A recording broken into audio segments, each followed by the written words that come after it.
같이 한번 읽어보도록 하겠습니다. 시작.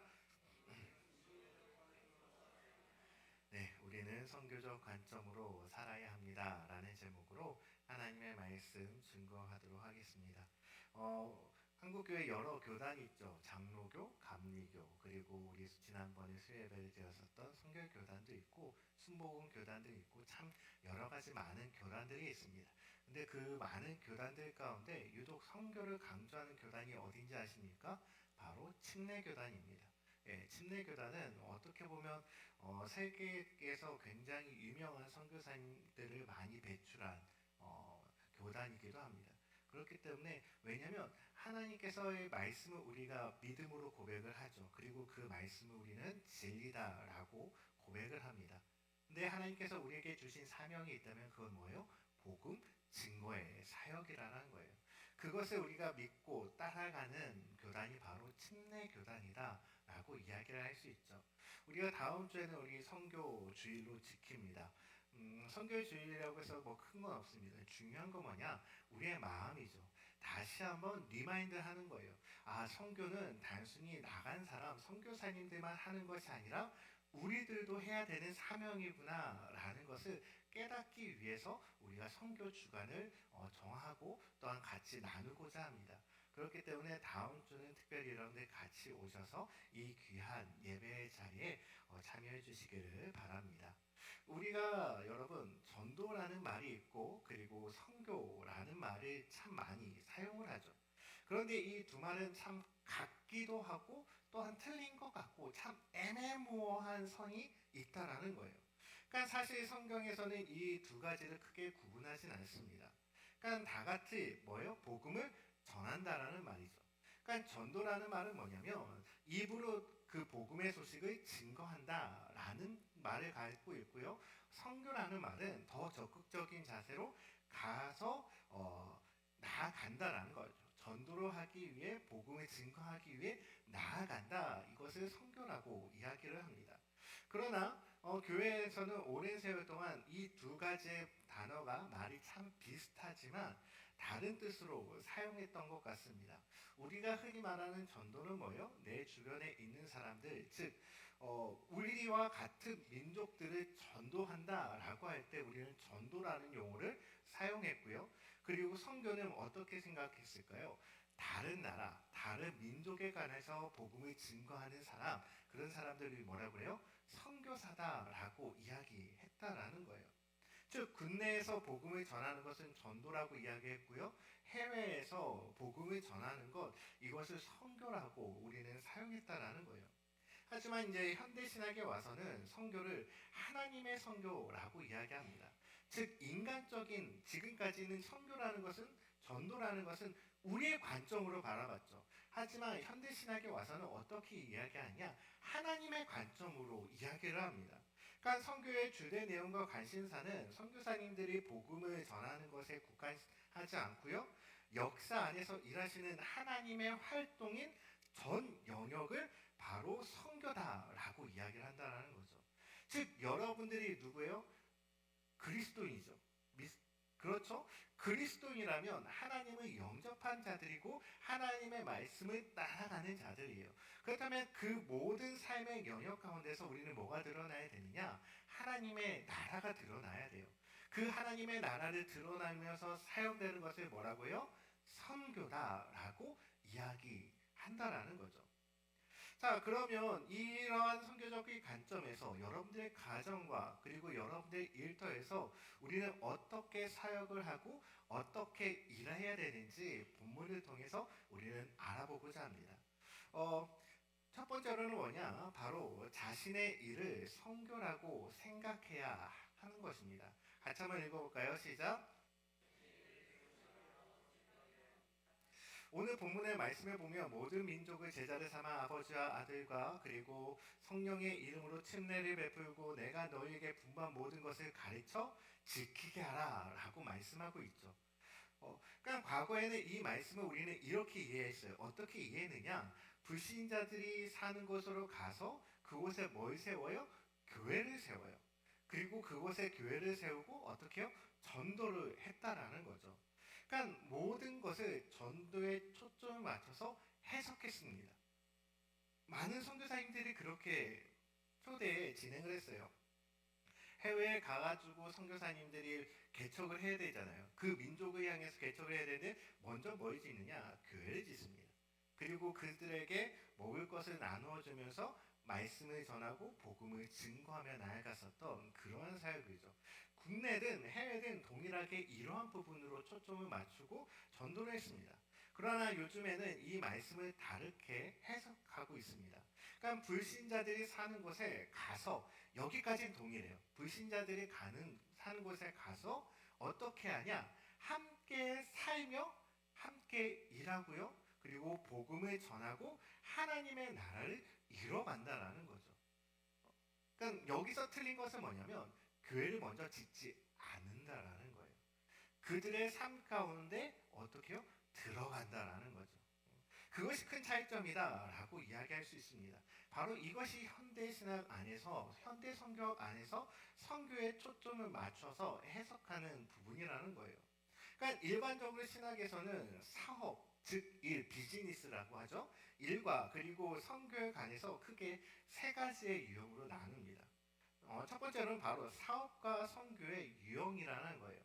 사업과 성교의 유형입니다. 한마디로 여러분들이 일하고 있는 사업과 그리고 일하는 그 가정과 그리고 성교는 전혀 아무런 상관이 없다라는 거예요. 이것 따로, 성교 따로, 일 따로라는 것이죠.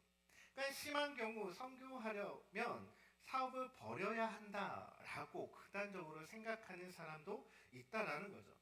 그러니까 이런 유형은 어디서 발견하게 되느냐? 예수님께서 제자를 찾습니다.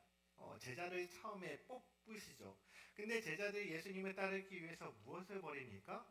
베드로는 어부였잖아요. 그래서 자신의 모든 것들을 버려버리고 누구를 따라요? 예수님을 따라가요. 이 말씀을 기준했을 때 베드로의 직업은 뭐였어요? 어부였어요. 근데 그 어부에 대한 일들을 어떻게 해요? 다 버려버리고 예수님을 따라갔다라는 거죠. 즉 일과 그리고 사역, 선교라는 것은 별개의 것이다라고 이야기하다라는 거죠. 많은 목회자 안에서 이슈가 되는 부분이 있습니다. 코로나를 통해서 많이 이슈가 되는 부분이 있는데 그거 뭐냐면 바로 이중직에 관한 문제입니다. 쉽게 얘기해주면 목회자가 직업을 갖고 목회를 하는 것이 옳으냐 아니면 이것이 잘못된 것이냐라는 부분이라는 거죠. 코로나 있기 전까지는 크게 이것이 화두가 되어 있진 않았습니다. 하지만 코로나로 인해서 많은 교회가 위기를 얻고 힘든 시간을 보내게 되었죠. 특히 미자리 교회 같은 경우는 목사님에 대한 사례가 더 어렵잖아요. 그렇기 때문에 어쩔 수 없이 목회자들이 일을 할 수밖에 없는 그러한 상황에 처하게 되었습니다.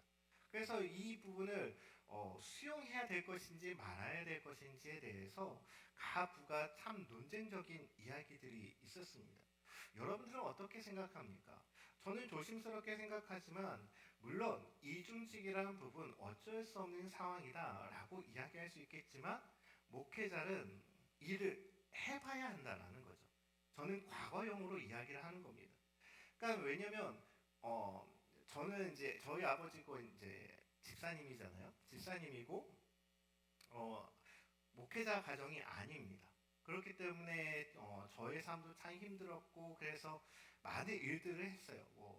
세스코에서도 일해보고요. 그리고 식자재 알바도 해보고 여러 가지 일들을 다 해봤습니다. 그러면서 경험해본 것은 뭐냐면 성도들의 삶도 깨닫게 되었다라는 거죠. 성도들이 얼마나 힘들게 살아가는지 그리고 그 일주일이라는 그 기간 안에서 어떻게 보면 단 하루 쉴 수 있는 날이 언제예요? 주일이죠. 근데 그 주일에도 주님 앞에 나와 예배를 드립니다. 그리고 이 주일을 위해서 또 힘든 그 토요일날 묵묵히 나와서 교회를 정리하고 청소를 하고 그리고 주일 예배에 또 성도들이 식사를 준비하며 나아가는 모습을 보게 되더라는 거죠. 이것은 단순한 헌신이 아니라는 거예요. 근데 그런 부분들을 어떻게 목회자가 알 수 있을까요? 단순히 평생 동안 목회의 길을 걸어갔었다면 아마 성도들의 삶에 대해서는 경험해보지 못했을 것 같습니다. 하지만 자신의 삶 가운데서 힘들고 어려운 시간들 아니면 뭐 여러 가지 어려운 그 과정들을 겪고 난 후에 성도들의 과정을 알게 되면 얼마나 힘든 상황 가운데서 주님 앞에 나와 예배하는지 우리는 깨닫게 되는 것이죠. 그렇기 때문에 제 개인적으로는 목회자 안에서는 한 번쯤은 세상에서 일해봐야 된다라는 생각을 갖고는 있습니다. 아직까지 뭐 그 생각은 변하고 있진 않아요. 그러니까 왜냐하면 바울이 그랬잖아요. 바울은 어떻게 보면 어, 텐트 목회를 했죠. 여러 군데를 선교제로 돌아다니면서 목회를 했습니다. 그런데 그가 목회를 하면서 어떻게 했어요? 천막을 만드는 일을 했다라는 거예요. 즉 그도 직업을 갖고 있었다라는 거죠. 어떻게 보면 이 직업을 갖고 있는 것과 선교라는 것은 무관하지 않다라고 이야기할 수 있는 것 같습니다. 또한 두 번째로는 선교를 위한 사업의 유형입니다. 즉 선교를 돕기 위해 사업을 해야 된다라는 생각을 갖고 있는 거죠. 우리가 통상적으로 생각했을 때 이 말이 참 맞는 것 같지 않습니까? 선교를 위한 사업의 유형. 그러니까 구체적으로 말하면 사업을 통해서 얻은 수익을 선교를 위해 우리가 이것을 힘쓰며 나아가자라는 부분이에요. 아마 여러분들 안에서도 그러한 사역들을 하고 계신 분들도 분명하게 있을 것 같습니다. 교회에다가 선교헌금을 통해서 선교하는 분들이 있을 것이고 개인적으로 어떠한 선교사님이나 아니면 선교 단체들에게 후원하거나 선교하고 계신 분들도 있을 것 같아요. 그 모든 것들이 바로 여기에 속한다라고 이야기할 수 있죠. 그러니까 자신의 사업 때문에 비록 선교의 전면에 나가지 못하지만 대신 사업의 열매를 통해서 선교에 동참하는 것입니다. 우리가 흔히 여러분이 잘 알고 있는 기업이 있습니다. 바로 본죽이라는 기업이 바로 그러한 기업이고요. 그리고 고려은단 있죠. 비타민으로 참 유명한 그 고려은단도 이런 부류에 속하는 거죠.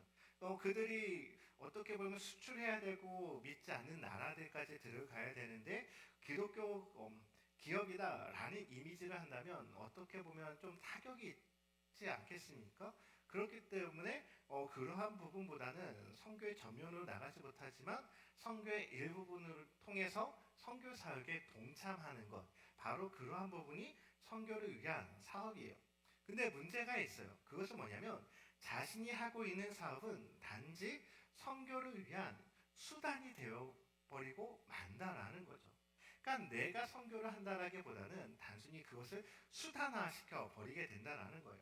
그리고 세 번째로는 선교로서의 사업의 유형입니다. 선교로서의 사업 유형입니다.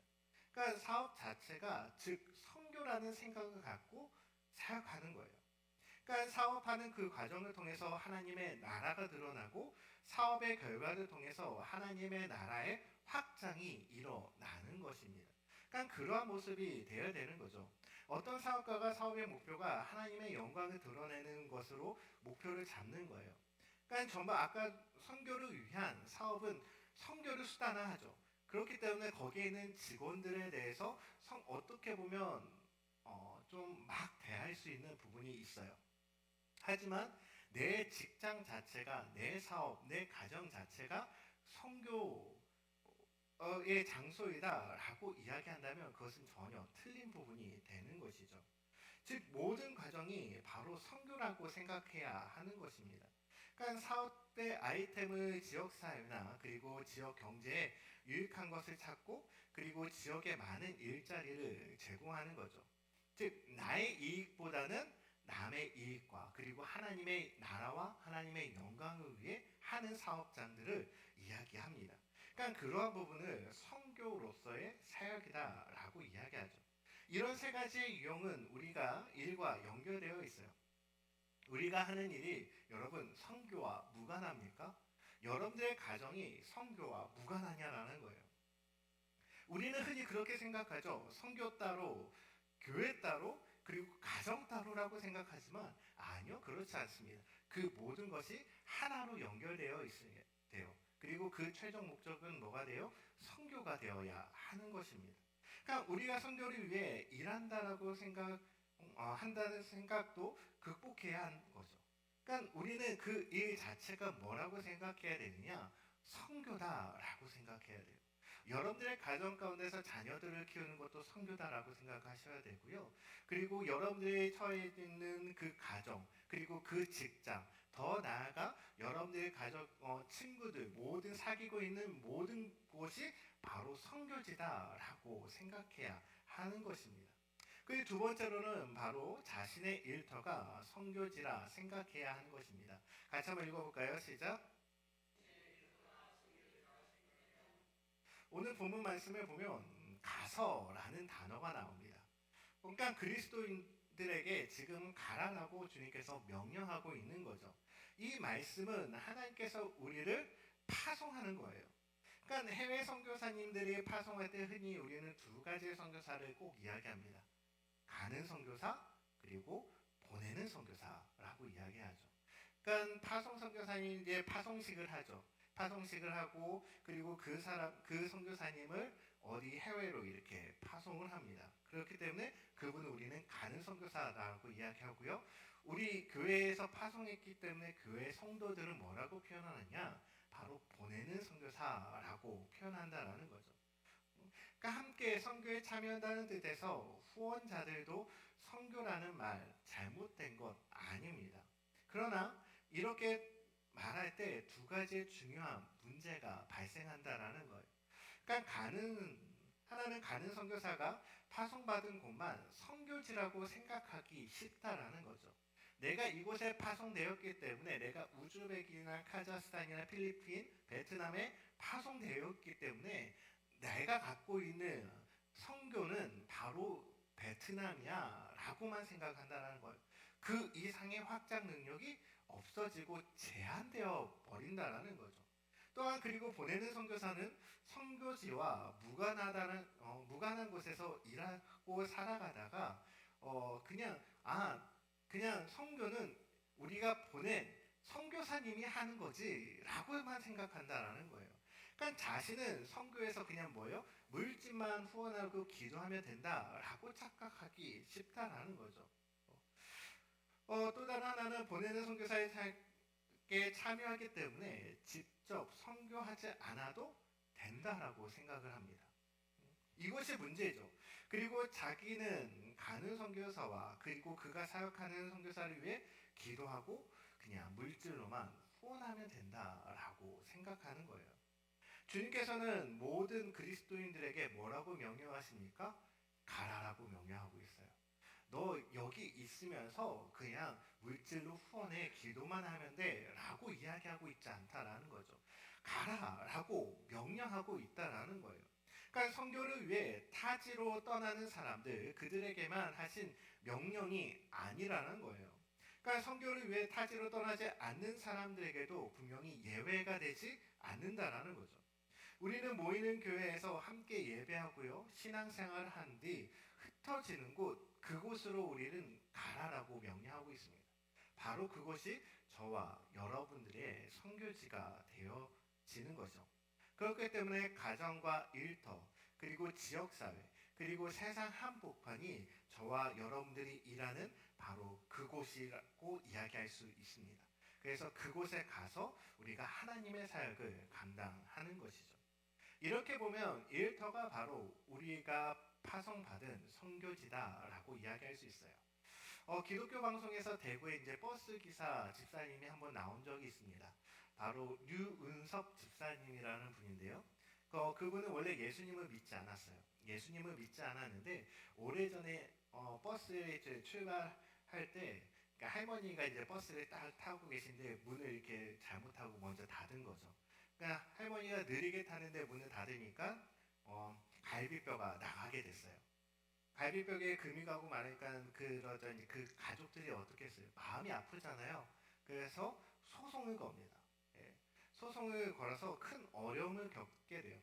그때 너무나 낙심되었을 때 아내의 권유로 교회에 나오게 됩니다. 그렇게 되면서 상심 중에 기도하다가 하나님을 예수 그리스도로 영접하고 하나님의 놀라운 은혜를 깨닫게 되죠. 그러면서 한 가지 중요한 사실을 깨닫게 됩니다. 자기가 운전하는 이 버스가 바로 자기의 선교지라는 점을 깨닫게 된 거죠. 그러니까 자기는 운전하면서 선교하는 선교와 달리 선교사라고 늘 생각하고 있었다라는 거예요. 그리고 버스에 올라타는 승객들을 한 사람 한 사람 선교의 대상자로 생각하게 됩니다. 그러면서 어떻게 하면 선교할 수 있을까라고 생각했을 때 첫 번째로는 들어오는 모든 사람들에게 친절하게 인사해야 되겠구나라고 생각을 해요. 그리고 친절하게 그 사람들에게 대하며 나아가죠. 그리고 한 사람 한 사람 웃으면서 인사를 합니다. 그리고 라디오를 킬 수가 있잖아요. 버스 안에서 라디오를 켜고 주파수를 맞출 수 있는 유일한 사람은 운전기사 아니겠습니까? 그래서 그 사람이 기독교 방송을 틀기 시작해요. 그래서 기독교 음악 그리고 뉴스 짬짬이 그리고 하나님의 말씀이 흘러나옵니다. 그러면서 그곳에서 버스 안에서 자신이 선교지의 역할을 감당했다라고 이야기하죠. 결국 버스 기사들과 그리고 승객들에게 그는 한 가지의 닉네임을 얻게 됩니다. 미소천사라는 닉네임을 얻게 되죠. 그러니까 우리가 그렇지 않습니까? 우리가 하는 일터가 바로 저는 이러한 모습이 되어야 된다라고 생각합니다. 어, 어느 곳에서 가든지 어떤 곳에서 일하든지 저 사람을 보면 얼굴에서 환한 빛이 나라는 것보다는 믿는 사람 안에서 참 세상에서 줄 수 없는 그러한 흐뭇한 미소들이 흘러나와야 하는 거죠. 그 모습을 보면서 어떻게 하면 왜 저 사람은 그러한 모습을 갖고 있을까라고 했을 때 그 본질을 들어갔을 때 뭐예요? 예수 믿는 사람이구나. 예수 믿으니까 저렇게 변화되는구나. 라는 것을 몸소 드러낼 수 있는 거죠. 그렇기 때문에 여러분들의 모든 일터가 선교지라 생각하고 선교사적 마음으로 나아가시기를 바랍니다. 마지막 세 번째로는 우리가 선교사라고 생각해야 하는 것입니다. 같이 한번 읽어볼까요? 시작. 오늘 본문을 보면 너희는 이라는 말이 나옵니다. 여기서 말하는 너희는 직접적으로는 예수님의 그 11제자를 이야기를 하죠. 그러니까 예수님께서 부활하신 후에 제자들에게 갈릴리로 가라라고 말씀하시죠. 그리고 그곳에서 11명의 제자를 따로 만나셔서 오늘 본문이 지상 명령을 말씀해 주십니다. 그러면 이 지상 명령은 당시에 11명의 제자만 주신 말씀일까요? 그렇지 않습니다. 여러분 사도행전 1장 8절 말씀 한번 볼까요? 1장 8절 말씀 같이 한번 읽겠습니다. 시작.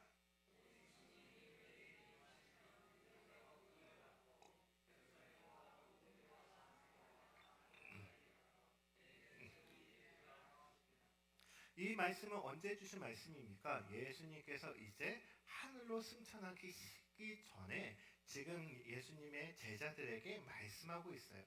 여기서 말하고 너희도 직접적으로는 당시에 11명의 제자들을 이야기하고 있죠. 그러나 저들은 땅끝까지 갔습니까? 못 갔습니까? 결과적으로는 땅끝까지 가지 못했어요. 그리고 성령 받은 사람들은 저들을 포함해서 약 120명의 문도들이 있었습니다. 또한 성령은 그 후에 사마리아와 에베소 교회에 임하게 되죠. 이렇게 볼 때 이 명령은 초대교회 이후 모든 시대에 성령 받은 그리스도인들에게 주어진 명령이다라고 이야기할 수 있는 거죠. 그러니까 다시 말해서 성령 받은 오늘 우리도 다 이 명령을 받고 준행하며 나아가야 하는 것입니다. 물론 하나님께서 택한 특별한 사람이 눈에 보이는 선교를 주도할 수도 있습니다. 어떻게 보면 이 선교, 한국 교회 아니면 모든 세계 역사 가운데서 선교를 주도했었던 사람은 바울일 수도 있고요. 그리고 종교 개혁이 일어났던 칼뱅이나 아니면 웨슬리 여러 가지 사람들이 있겠죠. 그 당시에 분명하게 하나님 앞에 온전하게 쓰임 받고 하나님의 역사를 발견하고 그것을 이루며 나아갔었던 사람들 무시할 수 없는 겁니다. 하지만 실제로 기독교가 세계에 널리 퍼지게 된 것은 여러분 정말 아주 평범한 그리스도인들이 삶의 현장에서 신앙 고백적 삶을 통해서 이루어냈다라는 거예요. 이것은 이름도 없고요. 무명의 많은 기독교인들입니다. 근데 우리는 그 사람의 이름을 기억하고 있진 않지만 분명한 것은 하나님께서 그 사람들의 이름 하나하나를 기억해 주신다라는 거죠. 우리는 그 사실을 기억해야 합니다. 하나님의 나라 확장의 사역 맡긴 선교는 택함 받은 공식 선교사를 통해서만 여러분 이루어지는 것이 절대로 아닙니다. 바로 선교와 무관할 것 같은 아주 평범한 그리스도인들을 통해서 이루어져 왔다라는 거예요. 지금도 그렇게 이루어져 가고 있는 것이죠. 어, 여러분 교회 가운데서 많은 목사님들, 유명한 목사님들 있죠. 근데 그 목사님들이 단순히 성령님의 은혜를 받고 직접적으로 체험함으로 말미암아서 그렇게 유명한 설교자, 목사님들이 됐습니까? 그렇지 않아요. 그분들의 신앙을 양육했었던 무명의 사람들이 있죠. 무명의 교사들이 있어요.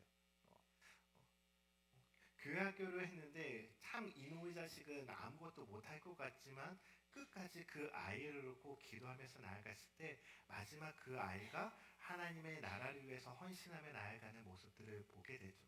근데 어느 누구도 그 교사에 대해서는 생각하지 않습니다. 이름조차 기억하지 않죠. 어, 하지만 하나님의 역사는 그렇게 아주 평범한 그리스도인들 그리고 성령의 임재함을 경험했었던 그러한 그리스도인들을 통해서 역사하셨다라는 거예요. 여러분 세계 각국에 보면은 동일하게 있는 묘지가 있습니다. 그것은 바로 국립묘지입니다. 그 국립묘지에는 무명의 용사들이 묻혀져 있는 묘가 다 구성되어 있어요. 그 우리나라도 국립형추원에 가보면 무명의 용사들의 묘가 약 7천여 분의 납골이 모셔져 있는 곳이 있습니다. 그러니까 미국에 보면은 엘링턴 국립묘지에 커다란 석관에 그 무명 용사의 유해를 모셔놓고 있는 곳이 있습니다. 그리고 하루 24시간 취니병들이 그곳을 늘 지키고 있어요. 태풍이 오거나 눈보라 속에서도 1937년 이래로 단 한 시간도 중단된 일이 없다라고 이야기하죠. 특별히 미국이라는 나라는 자기 나라를 위해서 죽어갔었던 그 군인 용사들을 위해서 예우가 굉장히 틀린 모습들을 우리는 언론을 통해서 많이 보게 되잖아요. 그러니까 이러한 모습들을 보게 된다라는 거죠. 근데 그 무명의 용사들이 유해가 묻혀놓여 있는 그 석관에 이렇게 쓰여 있다라는 거예요. 뭐라고 이야기하고 있느냐? 이곳에 명예로운 영광, 오직 하나님만이 아시는 미국 군인이 잠들다라고 기록되어 있다라는 거죠. 이름이 없어요. 그러니까 그들에게는 아무것도 없지만 오직 누가 아신다고요? 하나님 아신다라고 기록하고 있어요. 저는 이것이 진정한 영광이다라고 생각합니다. 세상 사람들에게 아무리 유명한 사람이라도 하나님 앞에 우리가 섰을 때 너 누구야? 라고 이야기한다면 참 부질없는 것 아니겠습니까? 우리가 주님 앞에 드러냈을 때 하나님의 영광을 드러내고 하나님의 온전한 선교 사역을 감당하며 나아갈 때 비록 내가 무명일지라도 오직 하나님이 아신다면 그것이 세상 그 무엇보다 값진 은혜인 것을 여러분 고백하셨으면 좋겠습니다. 하나님의 역사도 여러분 마찬가지죠. 몇몇 유명한 사역자들, 능력 있는 사역자들이 이루어낸 것 절대로 아니라는 것 기억하셔야 돼요. 위대한 선교의 역사도 특별히 택함받은 몇몇 위대한 선교사들로 이루어진 것 절대로 아닙니다. 보이지 않게 그리고 드러나지 않게 그리스도인의 삶의 현장에서 이루어 나아가는 그러한 모습들이 있기 때문에 선교의 현장에서 하나님의 역사를 발견하게 되죠. 교회도 마찬가지 아닙니까? 여러분 제가 그냥 설교한다라고 해서 교회가 아름답게 이루어가는 것 아니잖아요. 토요일날 와서 청소하시고 음식 식사 준비하시고 그리고 예배를 위해서 또한 방송실에서 미리미리 준비하는 그 모든 과정 어떻게 보면 우리 눈에는 비록 보이지 않지만 그 밑에서 아주 작은 공간에서 오직 하나님만이 알아주시면 되겠지라는 그 마음으로 그 일을 묵묵하게 감당하고 있는 분들이 있다라는 거예요. 우리는 그 사역, 그 일을 무시해서는 안 됩니다. 그것이 바로 그곳에서 하나님의 선교지라 생각하고 하나님의 사역지라 생각하고 그 자리를 묵묵히 지키며 나아가는 것이죠. 그러한 모습을 바라봤을 때 우리는 언제나 하나님의 나의 삶의 현장이 바로 복음의 현장이며 선교의 현장임을 우리는 고백할 고백할 수 있게 되는 것입니다. 이제 저와 여러분이 선교사라는 생각을 했으면 해요. 그러니까 무명의 용사처럼 삶의 현장에서 선교사로서의 일하고 그리고 선교사로서 복음을 전하고 그리고 선교사로서의 빛과 소금의 역할을 감당하며 살아가기를 바랍니다. 이번 한 주 여러분들이 선교에 대해서 많이 좀 생각해 봤으면 좋겠어요. 다음 주에 태풍이 온다라고 이야기하고 있잖아요. 그래서 참 걱정입니다. 그래서 필리핀에서 이제 지금 육지에 우리나라에 오셔가지고 잠시 한 기간 동안 이제 계신데 벌써 다른 스케줄이 거의 차 있을 것 같아요. 이번 주에도 보니까 이제 지구촌교회에서도 메시지를 전해주셨거든요. 그래서 여러 스케줄이 있어가지고 저희가 못 모실 수도 있어서 지금 고민 중입니다. 그래서 기도하면서 우리 가운데 중요한 메시지가 있다면 하나님 올 수 있도록 도와주십시오라고 여러분 같이 기도해 주시고 여러분들이 어느 곳에서든지 선교할 수 있습니다. 근데 그 선교 사역을 절대 잊지 않았으면 좋겠어요.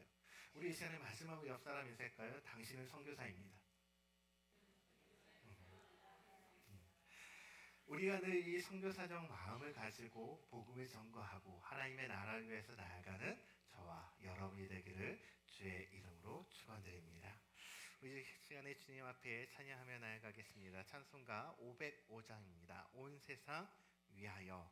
우리 같이 자리에 일어나셔서 찬송하도록 하겠습니다.